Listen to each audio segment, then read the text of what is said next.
Amén. Dice la palabra del Señor: pero recibiréis poder cuando haya venido sobre vosotros el Espíritu Santo, y me seréis testigos en Jerusalén, en toda Judea, en Samaria y hasta lo último de la tierra. Papito lindo, gracias te damos por esta mañana tan linda, por este día glorioso, porque nos has permitido estar en tu casa para aprender cada día más de tu santa palabra. En el nombre de Jesús, amén y amén. Podéis sentaros. O sea, siéntense. Ya he dicho en español latino. Hermanos, estamos estudiando pues, el tema de los testigos de Jehová, y estábamos diciendo de que el segundo presidente, el primer presidente de los testigos de Jehová, o el fundador se puede decir, se llamaba Charles Taze Russell. Y después, cuando Russell murió, pues buscaron un sustituto de él, ¿verdad? Que era un juez que le sirvió de abogado a él en 2 juicios que tuvo él, ¿verdad? Porque una, por mentiroso, ¿verdad? Por decir que sabía griego y no sabía griego, y estaba escribiendo libros y haciéndose pasar por un gran conocedor cuando no conocía lo que él decía saber, ¿verdad? Sí sabía algunas cosas, pero no todo lo que él decía. Y también por vender un trigo que decía que era milagroso para sacar fondos. Siempre los líderes de sectas o de iglesias, hermano, se puede medir algo de la falsedad de ellos en su ambición. Cuando un líder es demasiado ambicioso y lo único que le interesa es el dinero, pues entonces podemos ir pensando de que quizás no es un líder cristiano correcto, sino que es un líder de una secta. Porque no le va a importar nada torcer las escrituras con tal de engancharse a los hermanos y sacar lucro, ¿verdad? Y hacerse el millonario y los hermanos cada día más acabados. Como la famosa teología de la prosperidad que hay ahora al día, ¿no? Que le enseñan que declare la palabra y será rico, dígalo, y ellos se enriquecen y la gente sigue siendo pobre, ¿verdad? Entonces, y solo alguien que agarra su mismo sistema y le sigue el juego y hace lo mismo y se engancha a otro, entonces él vuelve a prosperar, ¿verdad? Esa persona, y el pueblo de esa otra persona también queda pobre. Y así, hermano, pues a Russell le fue mal, ¿verdad? En ese sentido. Y lo sustituyó, pues, el que era el defensor de él, que era el ex abogado José Franklin Rutherford, que dijimos que vivió entre 1869 y 1942. Así se llamaba, José Franklin Rutherford, segundo presidente o jefe de los testigos de Jehová. Que dijimos que se llamaba de otra manera, ¿verdad? O que todavía se llama de otro modo ese grupo, pero en papeles, ¿verdad? O sea, legalmente, pues antes se llamaba Sociedad Atalaya de Tratado y Biblias, ¿verdad? O de Tratados de Sion, y luego se llamó Sociedad Atalaya de Tratado y Biblias, como se llama hoy en día, ¿verdad? Y ustedes pueden ver todos los libros de ellos, y en su Biblia también, la versión de la Biblia, ahí dice Watchtower Tract Society, ¿verdad? And Bible, algo así dice. Entonces es Sociedad de Tratados y Biblia, ¿verdad? Sociedad Atalaya. Watchtower es la torre del vigía, ¿verdad? Que dijimos que eran unas torres que estaban en los muros de los castillos, y entonces como la persona estaba ahí, esa torre se llamaba Atalaya, y entonces había un vigilante, y si el enemigo venía, la persona que estaba en la Atalaya tocaba la trompeta para que el pueblo se pusiera en buzos, porque ahí venía el enemigo y se preparaban para la guerra. Luego entonces ya no se le llamó Atalaya solo a esa torre, sino que a la persona que tocaba la trompeta. Decían, él es un atalaya, porque estaba dentro de esa torre llamada Atalaya, ¿verdad? Entonces, en base a eso, ellos, sus publicaciones, todo tiene el nombre Atalaya, porque significa, según ellos, que ellos son los vigilantes, los que le dicen al pueblo, los que tocan la trompeta para avisarle a usted que las iglesias organizadas, dicen ellos, o sea, el catolicismo romano, los protestantes y todos los demás, dicen ellos, ¿verdad?, que estamos equivocados y que hemos tergiversado la palabra y que le hemos cambiado y que somos, pues, todo lo contrario, ¿verdad? Y que ellos son la única iglesia que Dios dejó, los únicos perfectos, y que sin los testigos de Jehová no hay salvación, ¿verdad? Pero nosotros sabemos que eso es falso. La salvación no viene a través de ellos ni a través de nosotros tampoco. La salvación es única y exclusivamente a través de Cristo en la cruz del Calvario. El Jesús que murió y resucitó para nuestra salvación. Y ahí no caben pastores, no caben evangelistas, no caben líderes, no caben sectas, ni iglesias, ni nada. Jesús, una persona, es el que nos salva, no un grupo de personas, no una organización, no una iglesia, ni un nombre, ¿verdad? Porque también tenemos el caso de los de la luz del mundo, ¿verdad?, que tienen un apóstol allá en México, que se llama Samuel Joaquín Aro, y una vez me dijeron, sin apóstol no hay salvación. El apóstol tiene que darle el ok, me dijeron, ¿verdad? Y ellos son unitarios, solo creen en Jesús, no creen ni en el Padre ni en el Espíritu Santo, ¿verdad? Entonces, le digo yo, bueno, el último apóstol que murió, que yo sepa, fue Juan, que estaba allá en la isla de Patmos cuando Dios le reveló el Apocalipsis, ¿verdad? Y murió allá por el año 100. ¿Y de qué año es más o menos el líder de ustedes? Era ahí en el siglo XX, ¿verdad? De 1900 al 2000. Ahí en ese siglo vivió el fundador de ese grupo, ¿verdad? De la luz del mundo. Y le digo yo, mire, quiere decir, le digo yo, que desde el año 100 hasta el año 1900 más o menos, ¿cuántos son? Como 1800 años. Y en todos esos siglos, todo el mundo que nació, vivió en la tierra, se reprodujo y murió, todos se fueron al infierno, pues. Como no había apóstol, hasta que salió Samuel Joaquín después de Juan. Entonces, 1800 años sin apóstol, quiere decir que todo el mundo se condenó. Y se quedó la persona. Sí, me dijo que tuvieron que haber condenado, porque no había nadie que les diera el ok para que fueran salvos. Imagínense, hermano, qué torpeza, ¿verdad? La Biblia dice que Dios nunca se ha dejado a sí mismo sin testimonio. En todas las épocas, hasta en la época donde la Iglesia Católica dominaba el mundo, había gente que se salvaba. No hay ni una época en la cual todo el mundo se haya ido al infierno, ¿no? Porque Dios en cada época ha tenido misericordia de muchas personas. Siempre, y de hecho, mi primo, de hecho, antes de Martín Lutero, ya estaba también, hermano, Juan Hus, se llamaba, otro líder de la iglesia. Y mire, y varios otros sacerdotes que antes de Martín Lutero, porque eran sacerdotes también católicos, y antes de Martín Lutero hubieron otros más que dijeron, mire, yo creo que nos estamos saliendo del huacal como iglesia católica, hemos tergiversado las cosas. ¿Qué decían? Los quemaban en la hoguera, les callaban la boca. Pero ya cuando Martín Lutero vino y creció tanto aquello, ya no pudieron detenerlo, ¿entiendes? Pero Dios siempre ha tenido gente salva en todas las épocas, porque la salvación no depende de una organización. Todo el mundo que le diga, mire, esta es la única iglesia y fuera de esta iglesia no hay salvación, téngalo por un mentiroso, porque no es ninguna iglesia la que da la salvación, sino Jesús. O no dice Romanos 10, 9 al 10 eso, ¿no? Que si confesares con tu boca que Jesús es el Señor y creyeres en tu corazón que Dios le levantó de los muertos, serás salvo. Vaya, y si uno hace eso en cualquier época en la que haya vivido, es salvo. Y no tiene que ver con el nombre de la iglesia. Entonces, hermano, volviendo a esto, yo les mencioné Hechos 1.8 porque Hechos 1.8 dice, pero recibiréis poder cuando haya venido sobre vosotros el Espíritu Santo. ¿Cuándo viene el Espíritu Santo sobre uno? Al recibir a Jesús. Efesios 1.13 al 14 lo dice. Dice, en él también vosotros, habiendo oído la palabra de verdad, el evangelio de vuestra salvación, y habiendo creído en él, fuiste sellados con el Espíritu Santo de la promesa, que es las arras de nuestra herencia hasta la redención de la posesión adquirida para alabanza de su gloria. ¿Y qué quiere decir que es las arras de nuestra herencia? Las arras son la garantía de que vamos a obtener la herencia. Eso es el sello del Espíritu, que se recibe al recibir a Jesús como nuestro Señor y Salvador. Y aquí dice que recibiréis poder. Cuando recibimos al Espíritu Santo recibimos poder. Pero muchos dicen, sí, hoy tengo poder para profetizar, poder para hablar en lengua, poder para. Pero el Señor aquí dijo, recibiréis poder, y después de eso dijo, y me seréis testigos. El poder era para ser testigos de Jesús. O sea, para ir a predicar la palabra. ¿Ya? Es decir, ese poder de la palabra griega dunamis, de donde sale la palabra dinamita, quiere decir que es dentro de nosotros, hermanos, un fuego, un poder, unas ganas, un deseo de servirle a Dios, de ir a predicar su palabra. Me decía una hermana ayer, usted está con todo, hermano, porque yo le digo que ya de este martes al otro comenzamos la primera célula de la iglesia. Y después vamos, hermanos, a poner más células y iglesias filiales, ya a ver, vamos a crecer con la ayuda de Dios.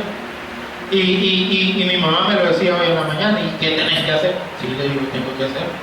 Me acordé de un versículo que dice que el hombre docto es de pujante vigor, dice, de pujante vigor el hombre docto. Y digo yo, bueno, ¿de qué me serviría a mí ser docto en la palabra, conocedor, y no trabajo por Dios? Entonces no me sirve, soy nada más una computadora que alberga versículos en mi cerebro, que conozco la palabra. Pues sí, pero si no la predico, ¿de qué me sirve? O sea, esa palabra que llevo dentro tiene que ser un fuego que me motive a ir a predicar la palabra, sin parar, ¿me entiendes? Tenemos que dar a conocer las buenas nuevas del Evangelio. Estamos en los últimos tiempos, estamos en los últimos días y no nos podemos dormir, hermano. Prediquemos la palabra. Él nos ha llamado, dice aquí, y nos ha dado una dinamita dentro de nosotros, un dunamis, un poder, el Espíritu Santo. ¿Para qué? Para ser testigos. ¿Pero ser testigos de quién? Ahí Jesús estaba hablando y dice, me seréis testigos. Cuando un testigo de Jehová le saque Isaías 43:10, donde dice, vosotros sois mis testigos, dice Jehová. Y entonces le digan, mire, tiene que serse testigo de Jehová. Usted sáquele Hechos 1:8. No, yo el testigo, pero de Jesús, aquí dice, ¿verdad? Me seréis testigos, dice. Y no es lo mismo, pues. Si Jehová, Jesús y el Espíritu, los tres forman una sola unidad. La esencia es la misma, aunque las personas sean diferentes. Y eso se conoce como la Trinidad, ¿verdad? Así que, hermano, mire qué lindo es lo que la palabra del Señor nos revela. Ahora, déjeme contarle algunas cosas con respecto a Rutherford, que fue, como le digo yo, el segundo presidente de los Testigos de Jehová. Tuvo problemas internos dentro de la organización, porque él dijo que Russell, o sea, el fundador de los Testigos de Jehová, se equivocó. Entonces ya se imaginarán ustedes que haya un líder, un fundador de una iglesia, y luego venga el siguiente que lo sustituya y diga que el anterior se equivocó, ¿verdad? Entonces sería como una conmoción para las personas, ¿verdad? Solo por poner un ejemplo, es como que allá en la iglesia central del tabernáculo el pastor se lo lleva el Señor y quede el hijo, y el hijo de pronto venga y ponga otra doctrina, ¿verdad? Y les diga, hermanos, a partir de hoy la salvación se pierde, a partir de hoy ya Jesús no es Dios, por ejemplo, algo así, ¿verdad? Entonces para la gente sería una gran conmoción, un caos, ¿verdad? ¿Por qué? Porque dijeran, mire, el papá enseñó de un modo y hoy este viene enseñando de otro, ¿verdad? Algo así sucedió con los testigos de Jehová. Uno dijo una cosa y el otro vino y dijo otra. Por ejemplo, Russell había dicho que en 1914 había comenzado la batalla de Armagedón. ¿Sabe qué es la batalla de Armagedón? Es una batalla que está profetizada en la palabra de Dios. Es una ocasión en la cual todas las naciones van a atacar a Israel. Se van a unir para tratar de destruir a Israel. Pero eso va a ser al final de los 7 años de la gran tribulación. ¿Sabe dónde estaremos nosotros en ese momento, hermano? En el cielo. Y vamos a venir con Él a reinar durante 1000 años. Cuando esté en ese momento, que esté al final de la tribulación, la batalla de Armagedón, es que viene Jesús con nosotros, hermano. Y Jesús va a destruir a todos esos ejércitos que van a tener rodeada la ciudad de Jerusalén para tomársela. El Señor va a destruir a esos malvados, va a destruir a esos enemigos y va a derramar su Espíritu Santo sobre la nación de Israel. Parte de Israel lo va a recibir y parte no. Y ahí se cumple la parábola de las 10 vírgenes. Las 10 vírgenes no son la iglesia, como dicen a veces, ¿verdad? Mire, y entonces dice, no se duerme, hermano, porque vele, tiene que estar en vela, dice. Y por eso unos en vela, ¿verdad? No, lo que pasa es que no pagaron la luz. Mire, y están ahí velando porque si no, se pueden quedar como las 10 vírgenes. Hermano, las 10 vírgenes no son la iglesia. Y yo muchas veces le pregunto a la gente, mira, hermano, ¿y cuántas vírgenes se durmieron? Pues, dicen, 5 se durmieron, pues. Así dice la mayoría, se durmieron 5 y 5 estaban velando, por eso entraron a la boda. Ahí no dice así, por eso hay que leer. Dice que se durmieron todas, las 10 vírgenes se durmieron. Y cuando el Señor vino las halló dormidas a todas, solo que cuando se despertaron, 5 tenían aceite y 5 no. Las que tenían aceite entraron a la boda y las que no tenían aceite no. Entonces, ¿qué es lo que determina la salvación? ¿Que uno esté en vela? ¿Que uno esté siempre? No, hermano, que nosotros ya no tenemos por qué estar en aflicción. Ay, y si yo me había dormido, ¿será que me quedo? Ay.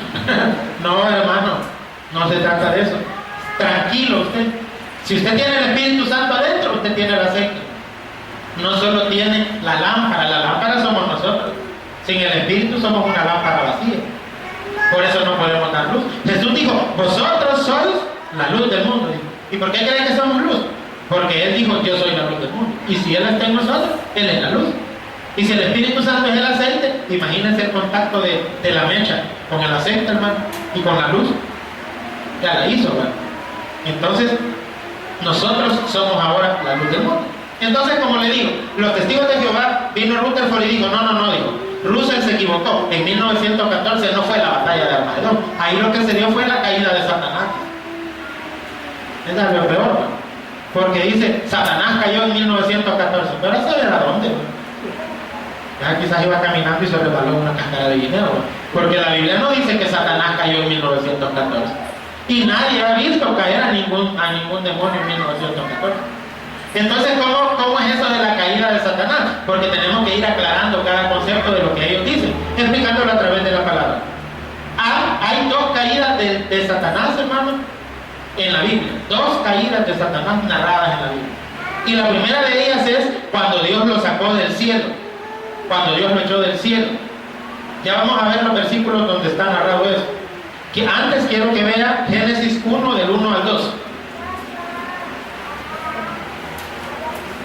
Génesis 1 del 1 al 2. Vamos a ver cómo fue la caída de Satanás. Hubieron dos caídas, o mejor dicho, ya hubo una y falta otra. Pero Satanás tiene que caer dos veces. ¿A qué nos estamos refiriendo? Bueno, ahí lo vamos a entender. Dice, en el principio creó Dios los cielos y la tierra. Pero ¿cómo estaban los cielos y la tierra? Desordenada y vacía. Las palabras hebreas, bohu y tohu, que se utilizan ahí, significan caos y vaciamiento. La palabra caos en sí, hermano, significa que algo tuvo que haber pasado que dejó en caos todo. En otras palabras, se cree, y esta es pura teoría, fíjense bien, esta es una teoría, pero yo la he armado con muchos otros versículos, aparte de lo que yo había leído, ¿verdad? Yo así lo entiendo, le voy a dar mi opinión, mi punto de vista. Recuerde que esta opinión, usted puede creerla o no creerla, pero eso no lo hace más salvo ni menos salvo, porque ya dijimos que lo que salva es creer en la muerte de Jesucristo, en la cruz del Calvario y en su resurrección. Amén, hermano. Pero tenemos que tener alguna postura nosotros bíblica, teológica, para poderle responder a alguien, ¿verdad? A sus propias doctrinas. Yo creo, hermanos, que Satanás cayó entre Génesis 1.1 y Génesis 1.2. ¿Por qué? Porque en el primer versículo dice que Dios creó los cielos y la tierra. Yo creo que ahí Dios ya había creado una creación inicial, donde había puesto incluso hasta dinosaurios. Y no lo había hecho, hermanos, en millones de años, sino que probablemente Dios lo acababa de hacer. Pero cuando Dios crea las cosas, las creó con una apariencia de tener ya muchos años de vida. Por ejemplo, cuando Dios hizo a Adán y Eva, ¿de cuántos años los hizo? ¿Cuántos años tenía Adán y Eva cuando Dios los creó? ¿Cuántos? 20, 40, no, 15. Vale. O sea, no tenía nada, 0 kilómetros, nuevecito de paquete y hasta colchón. ¿Ya? O sea, Dios lo acababa de hacer, pero lo hizo con una apariencia de gente adulta. Dios no fabricó unos bebés y dice, y Dios hizo unos bebés de barro y sopló aliento de vida. ¿Vale? No dice así. Si hubieran sido bebés, no se hubieran podido valer por sí mismos. Los hizo con una apariencia de gente adulta. ¿Ya? Pero al más hacerlo, ya eran nuevecitos de paquete y parecía que tenían más años de vida. Entonces, de la misma manera, Dios hizo a la tierra con una apariencia como que estaba viejita, como que tenía millones de años, pero Dios la acababa de crear. ¿O no es todopoderoso Dios, hermano? ¿Puede Dios hacer una tierra que aparente tener millones de años, aunque sea recién creada? Claro, sí, sí, todo lo puede Él, hermano. Si no, no fuera Dios, ¿verdad? Entonces, fíjense bien, Dios creó una tierra, hizo unos dinosaurios ahí y no había creado el sol todavía. Pero dice la Biblia de que Jesús es la luz. Así como en la Nueva Jerusalén no va a haber necesidad de sol ni de luna, sino que el Cordero va a ser la lumbrera, Él va a dar vida a todo. De la misma manera, antes de crear el sol, la luna y las estrellas que fueron creados en el cuarto día, ya había luz. Porque en el primer día dice que Dios dijo, sea la luz, y fue la luz. Dice. ¿Y cómo iba a ser la luz? Y si el sol se creó hasta el cuarto día, ¿de dónde venía esa luz? Yo creo que era la luz de Cristo, que da vida a todo. Y entonces, ya en esa creación inicial, con dinosaurios y todo eso tenía vida, pero no había hecho Dios todavía al hombre. Y en ese momento, hermano, se dio una rebelión en el cielo. Quizás Satanás creía que Dios, fíjese bien, él creía que él le podía quitar el lugar a Dios, porque él se vio su belleza. Ese ángel llamado Luzbel se vio que era tan hermoso que dijo, bueno, yo me puedo sentar a la par de Dios, dijo. Y entonces Dios le dijo, no seas igualado, le dijo, fuera de aquí. Y lo echó, hermano, y él se trajo a la tercera parte de los ángeles del cielo, y son lo que ahora se conocen como los demonios. Yo invité ayer a Samuel, algunos tal vez lo conocen, Un hermano que hoy se ha declarado ateo, antes era hasta servidor de la iglesia, hoy es ateo. Le hizo daño ir a la universidad, lamentablemente, a estudiar psicología, para más fregar. Si uno va a una universidad y a estudiar psicología, tiene que agarrarse bien de la palabra, conocer bien la palabra, ¿no? Estar bien firme en su fe, porque ahí le enseñan filosofía, psicología, y ahí para ellos todo es normal, viene de la mente, ¿no? Y entonces ayer yo lo estaba invitando en el Facebook, porque me preguntó que cómo iba a la iglesia y todo, y yo lo invité. Es que voy a hacer lo que usted pretende. ¿Y qué pretendo yo? Le digo, usted sabe, me dijo, evangelismo. No, le digo, pero usted véngase y analícenos, le digo. Usted como psicólogo le conviene analizar todos los fenómenos de la mente. No, me dijo, porque fíjese que en su iglesia no se dan los desdoblamientos de no sé qué, me dijo, usó un lenguaje bien técnico. Y me dijo, y en otras iglesias sí, me dice, ahí hay endemoniados y todo, y me interesa ver eso. Cuando llegue algún endemoniado a su iglesia, me invitan. O sea que él quiere venir a analizar a los endemoniados, como es psicólogo. Imagínense. Y yo le dije así, mire, si uno que la lleve de psicólogo, le digo yo, no solo son los fenómenos así de la gente que se tira al suelo y se revuelca lo que va a analizar. Analícenos a nosotros. Llegue, le digo yo, y véanos ahí alabando al Señor, bien contentos. Véanos comer y si quiere comer con nosotros, ¿verdad? Y gócese, nosotros somos una familia, somos amigos. Analice, le digo yo, que algo le va a servir. No, mejor no, me digo, porque usted sabe que yo soy ateo. Dios le bendiga. Pero hermano, mire, parece una locura algunas cosas, pero nosotros creemos en la palabra de Dios. Dios le hice ver a él bien claramente, yo creo directamente en lo que la palabra de Dios dice, al 100%, no tengo ni una duda. Ahora, allí, hermano, Dios ya había hecho todo, pero no había hecho al hombre. Entonces, en el versículo 2 dice que la tierra llegó a estar desordenada y vacía. ¿Por qué? Porque Satanás se rebeló contra Dios, lo que yo le estaba comentando. Dios lo echa con todos los demonios, con los ángeles caídos, y entonces era tanta la energía que ellos traían, que ellos penetran en esa tierra, hermano, porque Dios hizo el infierno en el centro de la tierra. Y cuando ellos penetraron para ir a conocer su casa, la que va a ser su casa, entonces ellos penetran la tierra, y la tierra probablemente era más grande antes. ¿Por qué? Porque la tierra quedó hundida en agua, fíjense. La tierra quedó sumergida. Entonces, cuando Satanás cayó, la tierra se abrió. Y de los mantos acuíferos, o sea, lo que va debajo de la tierra, el agua que había debajo de la tierra, salió a flote, hermanos, y la tierra quedó inundada. No se le llama diluvio porque no fue agua que cayó del cielo, pero sí la tierra quedó hundida en agua. ¿Y en qué me baso yo para decir eso? En lo que dice, hermano, las Sagradas Escrituras en 2 de Pedro 3:5. Vamos allá a 2 de Pedro 3:5. Fíjense que llevamos en orden este estudio, ¿verdad? Vamos viendo todo en orden, para que usted lo pueda comprender de la mejor manera. Si alguien tiene una pregunta, duda, cuita o carga, por favor levante su mano y pregunte. 2 de Pedro 3:5. Por el momento vamos bien, o alguien tiene alguna pregunta, hermanos. Amén. Amén, que vamos bien, o amén, que hay preguntas. Amén, que vamos bien. Amén, que vamos bien. Vale. 2 de Pedro 3:5. Alguien que me lo quiera leer con voz de arcángel y trompeta de Dios, para que el muerto en Cristo resucite primero, y luego los que vivamos y que habemos quedado seamos arrebatados juntamente con ellos. ¿Quién dijo yo? Nadie. No lo tienen, ¿verdad? Que dijeron amén y no lo tenían. Va, hermana Ana, léelo. 3:5, 3:5. 2 de Pedro 3:5. Estos ignoran voluntariamente que en tiempo antiguo fueron hechos por la palabra de Dios los cielos y también la tierra, que proviene del agua y por el agua subsiste. Amén. Miren qué interesante. Dice, estos ignoran voluntariamente que en el tiempo antiguo fueron hechos por la palabra de Dios los cielos y la tierra, que proviene del agua, dice. O sea, la tierra que proviene del agua. Pregunto yo, ¿será cierto que la tierra proviene del agua? ¿Qué es el agua? Químicamente, ¿qué es? ¿2 de oxígeno?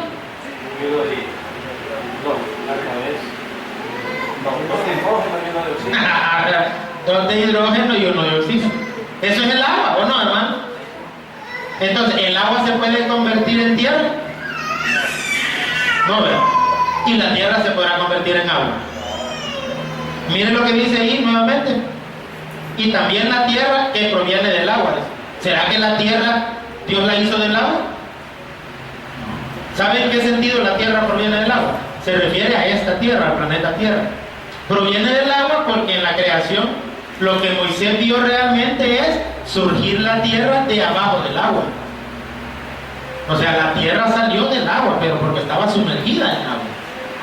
Porque al caer Satanás, como ya le dije yo, se abrió la tierra y el agua que estaba en la parte de abajo inundó la tierra. Entonces luego Dios, cuando inició su segunda creación, después de Génesis 1:2 en adelante, esa agua que estaba inundando la tierra, Dios la subió. Vámonos a Génesis nuevamente, ¿no? Capítulo 1. Póngale requesón bastante, hermano, a esto, porque esto cuesta entenderlo, pero usted se pone las pilas y lo entiende, ya la hizo. Mira lo que dice en el versículo 6, Génesis 1:6. Luego dijo Dios, haya expansión en medio de las aguas. ¿Por qué? Porque todo estaba inundado en agua. Si no me creen, mire el versículo 2. La tierra estaba desordenada y vacía, y las tinieblas estaban sobre la faz del abismo. Y el Espíritu de Dios se movía sobre la faz de ¿qué? De las aguas. ¿Y saben qué es la faz? Es la superficie. Y si el Espíritu Santo se movía alrededor de la tierra, sobre la superficie de las aguas, es porque la tierra estaba inundada en agua. Entonces allí se movía el Espíritu Santo. Y como la tierra entonces estaba inundada, ¿qué hizo Dios? Versículo 6. Luego dijo Dios, haya expansión en medio de las aguas y separe las aguas de las aguas. E hizo Dios la expansión y separó las aguas que estaban debajo de la expansión de las aguas que estaban sobre la expansión. Y fue así. ¿Qué hizo Dios entonces? Como había tanta agua sobre la tierra, por decirlo así, la mitad del agua, Dios hizo un corte así, miren. ¿Ya? Alrededor de todo el globo terráqueo que estaba inundado en agua, Dios cortó la mitad de esa agua. Y esa mitad de agua que estaba encima, Dios la hizo así, ¿ven? Que comenzara a flotar. Y se la llevó al cielo. Que cubriera alrededor de la tierra una cúpula de agua, una capa de agua alrededor. Como la capa de ozono. No sé si han visto ustedes los dibujos de la tierra, que tiene una capa de ozono así alrededor. Pues antes había una capa de agua. ¿De dónde salió? De esa agua que Dios subió. Y lo que dejó en medio fue expansión, o sea, aire. Esto es expansión, esto que no tocamos, el espacio, ¿ya? Entonces Dios dejó un espacio porque subió un poco de agua, pero abajo también había agua. Por eso dice, separó las aguas que estaban arriba de la expansión de las que estaban abajo. La tierra todavía tenía mucha agua encima. ¿Y qué hizo Dios después? Versículo 8 dice, llamó Dios a la expansión cielos, y fue la tarde y la mañana el día segundo. Dijo también Dios, júntense las aguas que están debajo de los cielos en un lugar, y descúbrase lo seco, y fue así.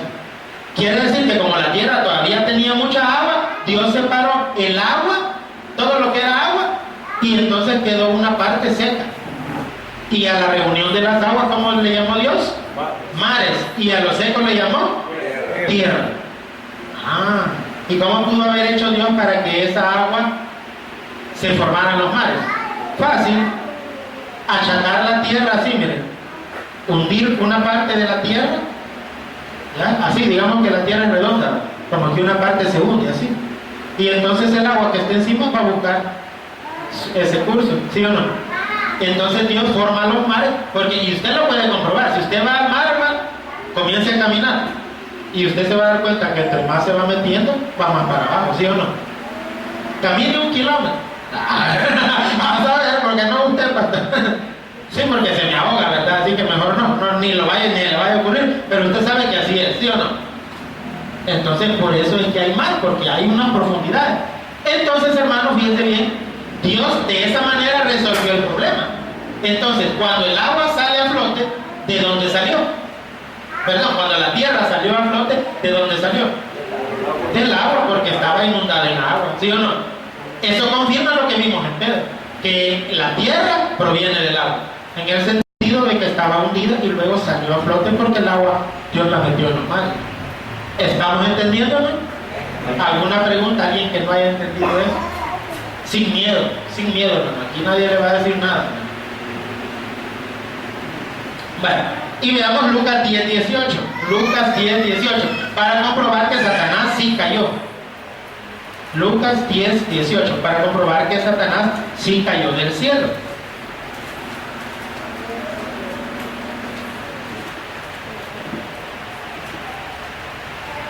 Estamos viendo esto porque los testigos de Jehová dicen que Satanás cayó del cielo en 1914, según lo que dijo el segundo presidente de ellos. Y yo les estoy explicando que Satanás ya había caído una vez. ¿Cuándo cayó? Entre Génesis 1:1 y Génesis 1:2. A eso se le llama la teoría del paréntesis. O sea, que hay un paréntesis de tiempo entre Génesis 1:1 y Génesis 1:2. Lucas 10:18. ¿Qué dice, hermano? Y les dijo: yo veía a Satanás caer del cielo como un rayo. ¿Quién lo dijo? Jesús. ¿Alguien tiene las palabras de Jesús en rojo en su Biblia? ¿Verdad que están en rojo ahí? Son palabras de Jesús.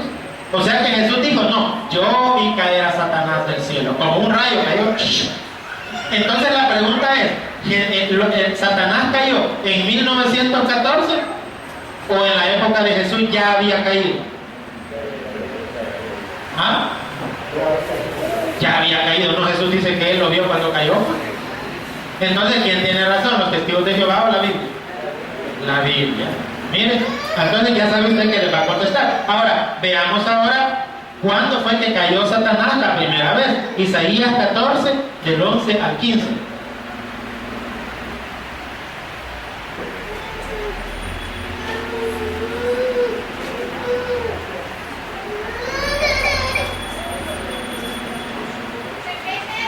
Del 11 al 15.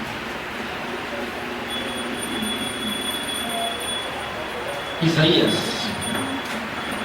14 del 11 al 15. ¿Lo tenemos?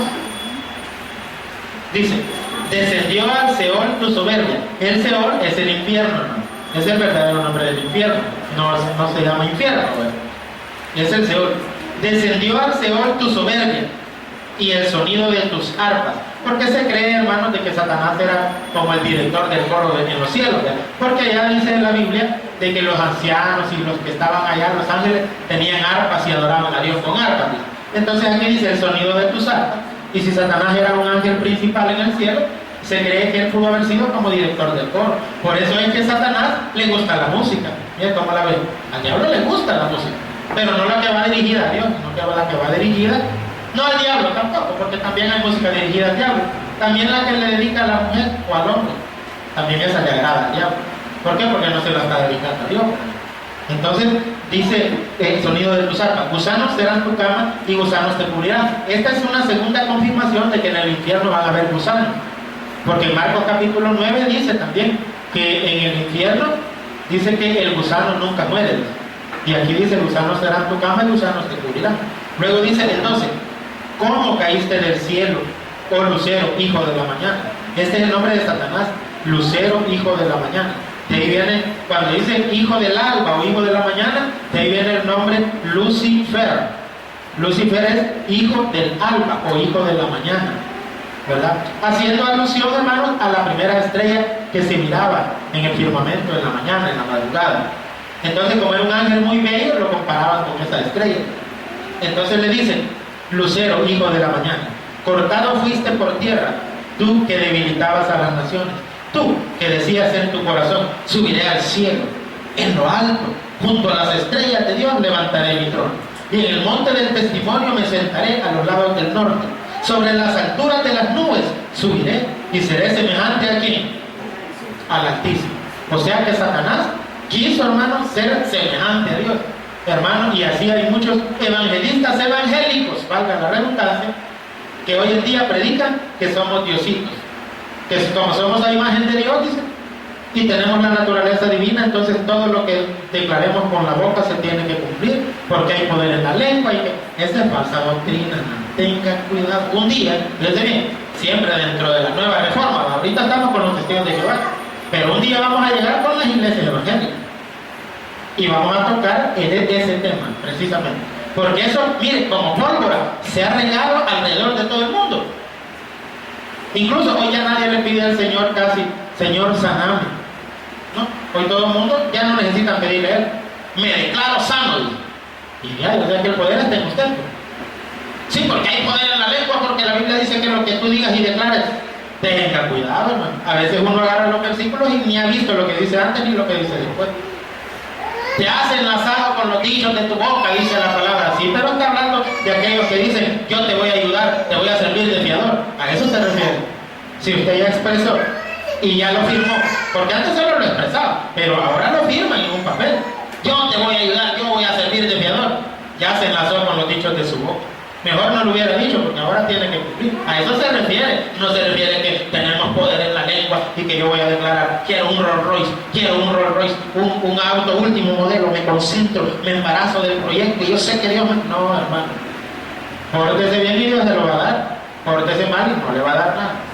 Y si usted sepa pedir, porque si usted le dice, Señor, quiero que me dé un carro, le va a dar un carro, pero ya lo va a tirar. Ajá. Sí, mire, en ese caso, Sí. como yo mencionaba en alguna ocasión en su ejemplo, que con esa autoridad o determinación hay mucha gente que se hace. La pregunta es, ¿qué versículo puede tener uno o cómo uno le puede expresar que totalmente está equivocado? Mire, muy buena pregunta. En la nueva reforma, cuando lleguemos a este tema, ¿no? Sí, porque por eso les estaba diciendo yo, que yo le voy a desenmascarar eso, pero es muy largo. Solo le voy a decir esto. Fíjense, usted no tiene que buscar unos versículos contrarios a lo que yo les diga, porque eso querría decir que la Biblia se contradice, ¿no? Lo que hay que hacer es interpretar bien los versículos que le están diciendo a uno. Por ejemplo, ellos le dicen, mire, ahí dice que Dios nos hizo a su imagen y semejanza, ¿sí o no? Entonces somos igual a Dios, dice. Momento. ¿Qué significa imagen y qué significa semejanza? Yo le aseguro que ahorita, bueno, el hermano René sabe porque ha estado viniendo a la clase, el hermano Miguel padre y el hermano Miguel hijo, ¿verdad? Yo les he estado explicando ese tema, de que cuando dice imagen y semejanza, también de Jesús dice que es la imagen de Dios, pero en el caso de Jesús dice que es la imagen misma de su sustancia, o sea, la sustancia de la que está hecha Dios, por poner un ejemplo, no que esté hecha de alguna sustancia, pero la Biblia dice, para darnos a entender el punto de que así como Dios está hecho de tal sustancia, Jesús es a la imagen de esa sustancia, o sea que Jesús es el único que está hecho de lo mismo que Dios está hecho, pero no nosotros. En el caso de nosotros dice imagen, que quiere decir un parecido, como lo que usted mira en el espejo, y después dice semejanza, o sea, parecido. Confirma que solo es algo que se parece, no es que sea idéntico a Dios. En el caso de Jesús nunca dice que Jesús sea a imagen y semejanza de Dios, solo dice a imagen, y a imagen de su sustancia. Nosotros no, nosotros somos a imagen de Dios en que somos parecidos a Él, pero no iguales. ¿Y en qué nos parecemos nosotros a Dios? En que Dios tiene sentimientos, intelecto y voluntad, y nosotros tenemos sentimientos, intelecto y voluntad. También nos parecemos en que Él es un Dios trino, Padre, Hijo y Espíritu Santo. Y nosotros también somos trinos, cuerpo, alma y espíritu. ¿Ya? O sea que sí nos parecemos, pero iguales a Dios no somos. También le van a sacar, hermano, ellos le van a sacar en Juan capítulo 10, donde le querían matar a Jesús y le decían, tú siendo hombre te haces pasar por Dios. Y Él les dice, porque Dios le llamó dioses a simples hombres, les dice. Y yo, solo porque dije que soy hijo de Dios, me quieren matar a ustedes. Allí en vuestra ley dice, yo dije, dioses sois. Y ellos fueron a ver, es cierto. Y fueron y buscaron el Salmo 82:6, donde Dios a unos seres humanos, en ese texto les dice, ustedes son dioses. Entonces quiere decir que hay más dioses, hermano. O Dios es el único Dios. Porque yo he leído donde Dios dice en Isaías 43:10, antes de mí no fue formado Dios, ni después de mí lo será. Yo soy el único y fuera de mí no hay quien salve. ¿Cómo es posible entonces que en el Salmo 82:6 Jesús le diga a unos seres humanos, ustedes son dioses? Y ahí lo dice. Por eso le digo, tenemos que ver que la Biblia no se contradice. ¿Qué significa ese texto donde Dios le dice a unos hombres, ustedes son dioses? Si en todo el resto de la Biblia Dios vive diciendo, cuidadito con hacer imágenes, cuidadito con otros dioses, yo soy el único Dios. No va a venir y en un versículo en el Salmo claramente va a decir, ustedes son dioses. Se estaría contradiciendo el mismo. Cuando le dijo así a ellos, hermano, por si le llegan a citar ese pasaje, es porque ellos eran jueces humanos y el único que tiene capacidad de juzgar es Dios. Amén, hermano. Solo Dios puede juzgar. Pero Dios, esa prerrogativa, eso que solo le pertenece a Él, se lo ha dado a ciertos hombres, que son los jueces que están en los tribunales. Dios les ha dado la capacidad que solo Dios tiene, juzgar, pero eso es un permiso que Dios les ha dado. Entonces no les está diciendo, cuando les dice ustedes son dioses, les está diciendo que son como dioses, o representantes de Dios en la tierra, para juzgar el delito, ¿ya? No que tengan ellos una naturaleza divina, no que sean omniscientes, no que sean omnipresentes, no que sean omnipotentes, ya que eso solo Dios lo es. ¿Me entiendes? Es como cuando le dijo a Moisés le dijo, Señor, ¿cómo voy a ir a la tierra prometida a sacar a los hijos de Israel? No me van a creer, me van a apedrear.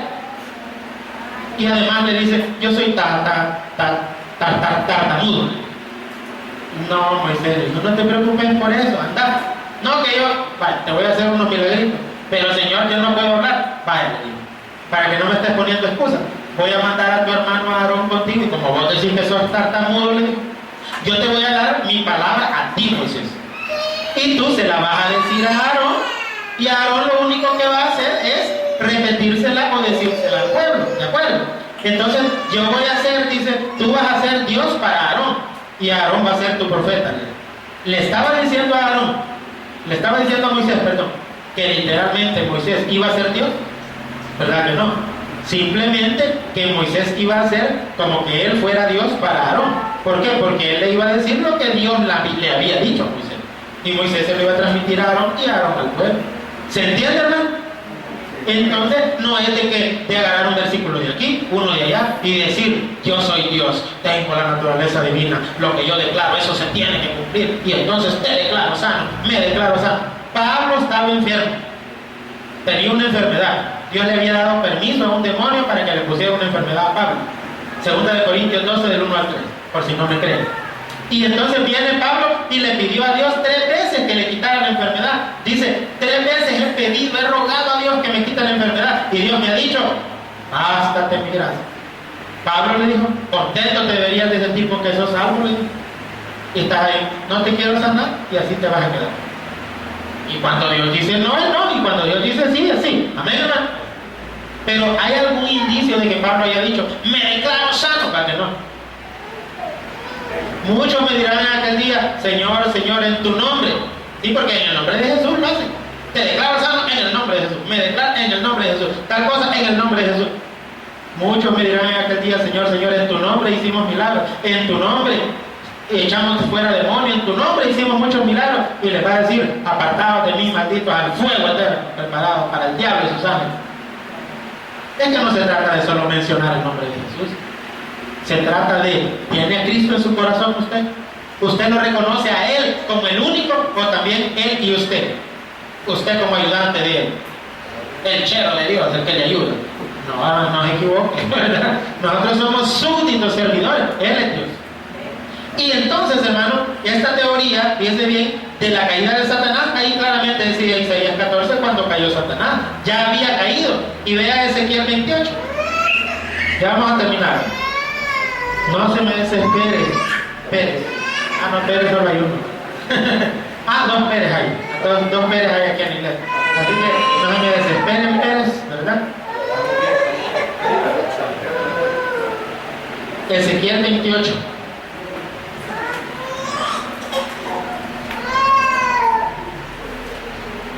Ezequiel 28. Versículo 12.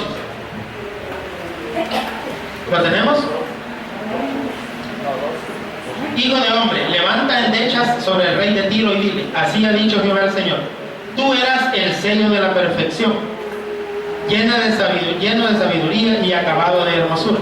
Alguien le va a decir, hermano, miren que esto no era para Satanás, eso era para el rey de Tiro, porque ahí dice, ¿verdad? Solo que estas son profecías de doble cumplimiento. Se refería al rey de Tiro y Dios usaba unas expresiones un poco exageradas, pero para darle a entender al rey de Tiro de que así como a Satanás lo había echado del cielo, así a él, como se había exaltado demasiado, también lo iba a echar. Entonces estaba hablando del rey de Tiro, pero también estaba hablando del diablo, porque hay cosas que no se aplican al rey a un ser humano. Por ejemplo, dice, tú eras el sello de la perfección, dice. ¿Y cómo un hombre va a ser el sello de la perfección? Imposible. Luego dice, lleno de sabiduría y acabado de hermosura. Versículo 13. En Edén, en el huerto de Dios estuviste. Pregunta, ¿en el huerto del Edén estuvo el rey de Tiro? No, ¿verdad? ¿Pero estuvo Satanás en el huerto del Edén? Sí, dentro de una serpiente. Entonces está hablando del diablo. Y dice, de toda piedra preciosa era tu vestidura, de cornerina, topacio, jaspe, crisólito, berilo, ónice, zafiro, carbúnculo, esmeralda y oro. Los primores de tus tamboriles y flautas, otra vez, miren, instrumentos musicales asociados con el diablo. Y tamboriles y flautas estuvieron preparados para ti en el día de tu creación. Tú, querubín grande. Querubín es un tipo de ángel. Satanás es un querubín. No se aplica esta palabra a un ser humano, ni al rey de Tiro, ni a nadie. Porque están serafines, querubines, ángeles y arcángeles, potestades y principados. Este es un tipo de ángel y Satanás era ese tipo de ángel. Tú, querubín grande, protector, yo te puse en el santo monte de Dios, allí estuviste, en medio de las piedras de fuego te paseabas, perfecto eras en todos tus caminos, desde el día en que fuiste creado hasta que se halló en ti maldad. A causa de la multitud de tus contrataciones, fuiste lleno de iniquidad y pecaste, por lo cual yo te eché del monte de Dios y te arrojé. Pregunta, ¿tiempo presente, pasado o futuro? Pasado, dice, te eché y te arrojé. Esa es la primera caída de Satanás. Y luego dice, de entre las piedras de fuego, oh querubín protector. ¿Cuándo fue esa caída, hermano? Ubiquémosla en la Biblia. Entre Génesis 1:1 y Génesis 1:2. Por eso habla en pasado. Ahora vea el siguiente versículo. Se enalteció tu corazón a causa de tu hermosura. Te corrompiste tu sabiduría a causa de tu esplendor. Yo te arrojaré por tierra. Pasado, presente o futuro. Futuro, te arrojaré por tierra. La pregunta es, si Dios ya lo echó a Satanás, ¿cómo es que lo va a volver a echar? Si ya lo arrojó, ¿cómo es que lo va a volver a arrojar? Es porque cuando Dios lo arrojó, le dio permiso, hermano. Fíjate bien, el área de actividad de Satanás y sus demonios es la atmósfera terrestre. El primer cielo que conocemos, lo que vemos ahorita. Allí hay millones de demonios, porque aquí en la tierra ya no caben. Hermano, pero son espíritus. Sí, pero según mi teoría, los ángeles, que son espíritus, tienen tal vez un tipo de materia menos densa, menos material que la nuestra. Pero quiere decir que millones y millones y millones de ángeles concentrados en un solo lugar ya hacen bulto. Por eso es que hay millones ahí en la atmósfera terrestre y muchos que andan aquí. Muchos están en el infierno. Pero cuando viene de la primera caída, ese efecto quedó. Pero cuando Satanás vuelva a caer, hermano, Dios lo va a arrojar del primer cielo a la tierra. ¿Me entiendes? Ahorita, ¿dónde está Satanás? En el primer cielo, en ese cielo que vemos. Pero a mitad de la gran tribulación, Dios va a arrojar de ahí a Satanás. ¿Y a través de quién? A través de Miguel Arcángel y otros ángeles que van a luchar contra Satanás y lo van a mandar a la tierra. Solo leamos ese versículo y ahí terminamos. Apocalipsis 12:7. El último libro de la Biblia, para dejar cerrado ese tema. Apocalipsis 12:7. ¿Sí, hermano? Doble cumplimiento. O sea, se cumplió una vez porque se cumplió en una persona, pero también se cumple en Satanás. Y también hablamos aquí de doble caída de Satanás también. Apocalipsis 12:7. Dice, fíjense bien, aquí está hablando, hermano, de a mediados de la gran tribulación. Nosotros en ese momento vamos a estar en la boda del Cordero en el cielo. Y dice, después hubo una gran batalla en el cielo. Miguel y sus ángeles luchaban contra el dragón, y luchaba el dragón y sus ángeles. El dragón es Satanás. Pero no prevalecieron, ni se halló ya lugar para ellos en el cielo. Ni se halló ya lugar para ellos en el cielo, en el primer cielo. Y fue lanzado fuera el gran dragón, la serpiente antigua que se llama Diablo y Satanás, el cual engaña al mundo entero, fue arrojado a la tierra. Esa va a ser la segunda caída de Satanás. Ya cayó desde el tercer cielo al primer cielo.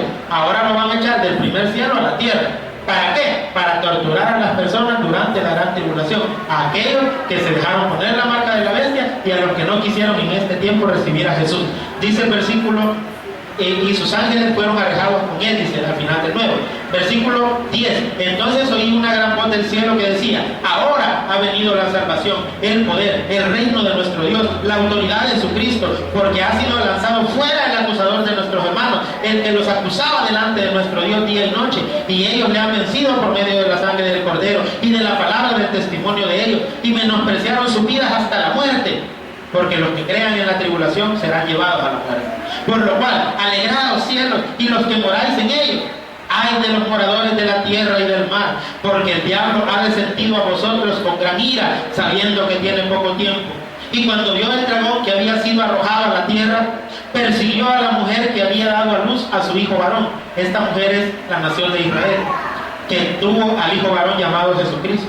Y se le dieron a la mujer las dos alas de la gran águila, posiblemente aviones enviados por los Estados Unidos, para llevar a Israel a protegerlo al desierto, para que volase de delante de la serpiente al desierto, a su lugar donde es sustentada por un tiempo, tiempos y la mitad de un tiempo. Un tiempo es un año, tiempos son 2 años, ya llevamos 3, y la mitad de un tiempo es medio año, 3 años y medio. 3 años y medio que Israel será perseguido en el desierto. Y dice que va a pasar algo.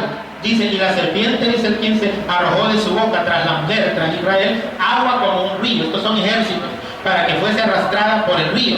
Pero la tierra ayudó a la mujer, pues la tierra abrió su boca y tragó al río que el dragón había echado de su boca. Va a haber un terremoto, la tierra se va a abrir y todos esos que van detrás de Israel, ahí se van a hundir en la tierra. Entonces dice: y el dragón se llenó de ira contra la mujer y se fue a hacer guerra contra el resto de la descendencia de ella, los que guardan los mandamientos de Dios y tienen el testimonio de Jesucristo.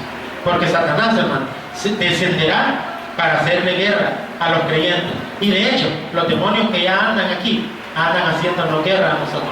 La pregunta es: ¿se dejará vencer o usted será un guerrero que se ponga la armadura de Dios?